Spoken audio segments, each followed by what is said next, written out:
katrokis at sambayanan karerista. Ngayon pong araw na to, Miyerkules Santo, March 27, 2024. Meron pa rin pong 7 karerang naihanda ang management ng Metrotorp. At ito po ay magsisimula po ng 2:30 po ng hapon. May kanipisan po talaga po ang mga pagkaka-line up. At kahapon po, nung araw ng Tuesday, sana po yung napakinabangan niyo po yung medyo nadihado pang pampremera natin na numero 2, Great Angie, na maganda po ang binigay sa trifecta at DD1, at gayon din naman yung siningil natin na numero 3 na Go Eugene Go. Kahit paano po, napakinabangan niyo po ang Pick 4. Bueno po, hindi na rin po tayo magtatagal pa. Halina po at atin pong simulan na. Karera numero 1, starts ng winner take all, races 1 to 7. Ito po ay may distansyang 1,400 meters. At ito po ay isang Pilracom group based on time, merge 12 and 13. Meron po tayong lilimang kalahok dito. Ating pong first choice at sisingilin na po natin yung kalahok numero 1, Simply Jessie. Ito po yung ka-coupled entries ng kabayong Ghost at mismong tinalo niya na rin po si Ghost at mabibigat po ang nakakalaban nito sa mga stakes race. Kaya paninggal na po to, numero 1, Simply Jessie sa race 1. Karera numero 2, start po ng pick 6, races 2 to 7. Isang 3-year-old and above maiden race. May distansyang 1,200 meters with 8 entries.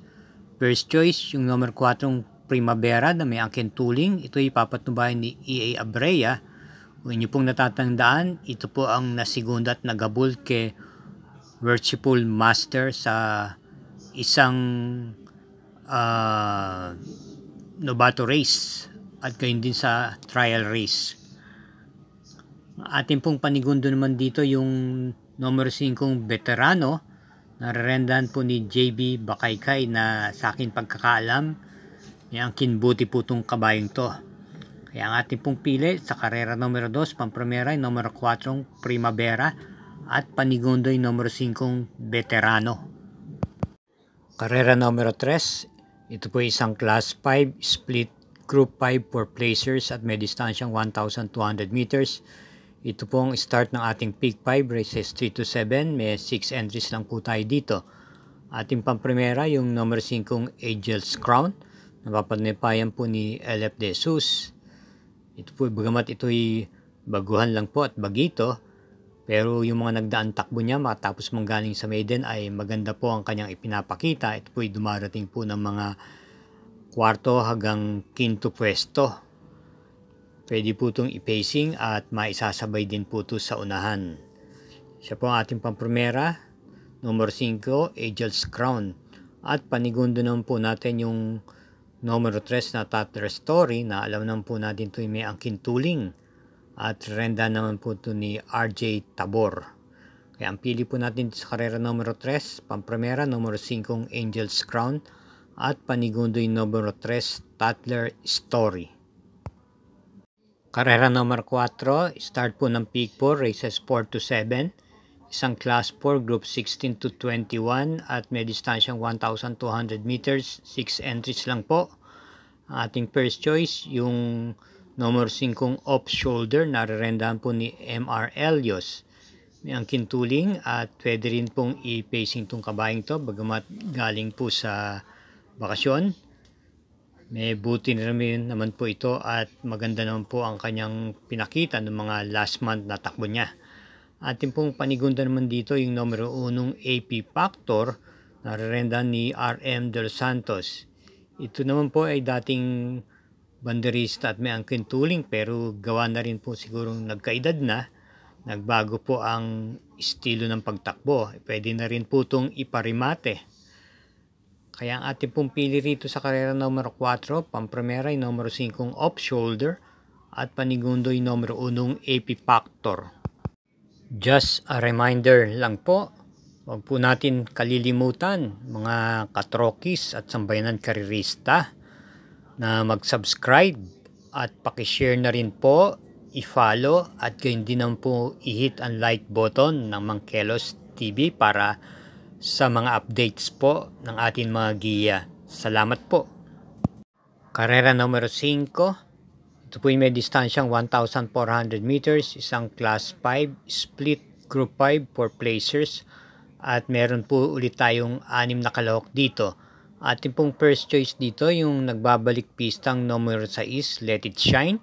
Napapatnubayan po ni AP Asuncion. Yung ating pong hahalugagin ang preba nitong kabayang to, may buti po to at galing din po to sa may bigat na laban, bumaba na lang din po. Ito po may angkin remate. At atin naman pong panigundo rito yung kalahok number 4 pendant na isa rin namang rematista na papatnubayan ni AR Villegas. Itong mga nakaraang linggo po, ito po ay tumakbo at dumating na po ito ng segunda pwesto. Kaya ang pili po natin dito sa karera numero 5, pampremera yung numero 6, Let It Shine, at panigundo yung numero 4, Pendant. Karera numero 6, penultimate race, isang class 5, group 11 to 15, may distansyang 1,200 meters. At meron pong 6 na kalahok dito. First choice natin yung numero 4, Mighan Maxine, na muling rendan po ni CP Enson. Ito po may angkin din naman tuling at pwede rin naman po itong manggaling sa likuran. At atin naman pong panigunda rito yung numero 1, Buhayan Baton na papatnubayan po ni M.A. Alvarez, isang rematista, at kung wala pong matuling sa harapan, pwede rin na po siya ang mauna magdala ng marcha. At panersera po natin yung numero 6, Bantay Sarado ni JM Estorque, isang rematista po.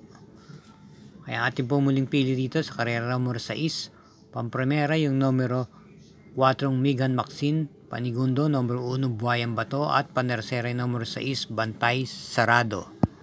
Karera numero 7, last daily double, paratingan po ito ng winner take all, pick 6, pick 5 at yun din po ng pick 4. May distansyang 1,200 meters, ang class 5, group 6 to 10 with 7 entries. Ating pong first choice dito yung numero 3, Double Happiness, na nagagamayan po ni YL Bautista.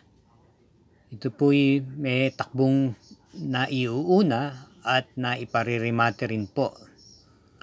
Atin ang pong panigundo rito yung numero 6, Heritage, na rendan mo ni JPA Guse. At panersera po natin yung numero 2, may Dear Magnolia, na CP Henson po ang renda. Ito may angkin tuling din po. Kaya dito po sa karera numero 7, ang ating pong pampremera, yung kalahok numero 3, Double Happiness, panigundo yung numero 6, Heritage, at panersera yung numero 2, may Dear Magnolia. Dito na naman po din tayo nagtatapos, mga katrokis at sambayanan karerista. Thank you again for watching. At huwag po natin kalilimutan na ang muling pagbabalik po natin ay sa Sabado de Gloria, March 30 at 31, Linggo ng Pagkabuhay. Itong mga natitirang 3 araw po, bago sumapit yun, ay magnilay-nilay po tayo. At hinay-hinay lang din po tayo sa paglilibang. Iingat din po lagi sa ating pag-uwi. Salamat po.